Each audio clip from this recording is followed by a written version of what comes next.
അമേരിക്കയിലെ ഡിമാൻഡ് കുറഞ്ഞ് കയറ്റുമതി കുറയുമ്പോൾ ആരെയാണ് അത് ബാധിക്കുക?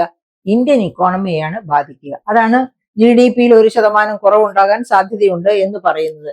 ഇന്ത്യൻ ഇക്കോണമിയെ ബാധിക്കുക എന്ന് പറഞ്ഞാൽ GDP-യിൽ 1% കുറവുണ്ടായി എന്ന് പറഞ്ഞാൽ എന്താണ് നമ്മൾ അതുകൊണ്ട് മനസ്സിലാക്കുന്നത്? പ്രിയപ്പെട്ട സുഹൃത്തുക്കളെ, ഇവിടെ എക്സ്പോർട്ട് ബിസിനസ്സിൽ ഏർപ്പെട്ടിരിക്കുന്നവർ ആ എക്സ്പോർട്ട് ബിസിനസ് അവർ മറ്റു വഴികൾ മറ്റു രാജ്യങ്ങളിലേക്ക് കയറ്റി അയക്കാമോ എന്ന് നോക്കും. അതിനൊക്കെ പക്ഷെ കുറച്ച് സമയമെടുക്കും.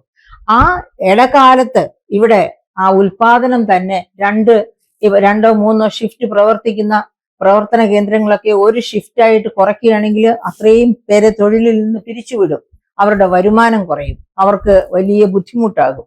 അത്തരം തൊഴിലില്ലായ്മ രൂക്ഷമാകാനും പിന്നെ അതുപോലെ മറ്റ് ക്ലേശങ്ങൾ, അതായത് ഫിനാൻഷ്യൽ ആയിട്ടുള്ള മറ്റു തരത്തിലുള്ള ബുദ്ധിമുട്ടുകൾ ഉരുത്തിരിയാനുമുള്ള വഴിയൊരുക്കും ഈ ട്രംപിന്റെ 50% തീരുവ.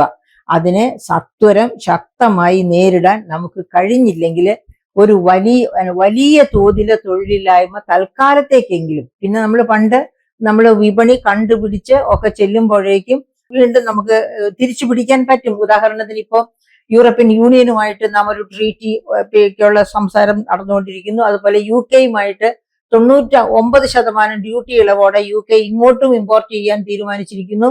അതുപോലെ നമ്മൾ അങ്ങോട്ടും എക്സ്പോർട്ട് ചെയ്യാനായിട്ട് തീരുമാനിച്ചിരിക്കുന്നു.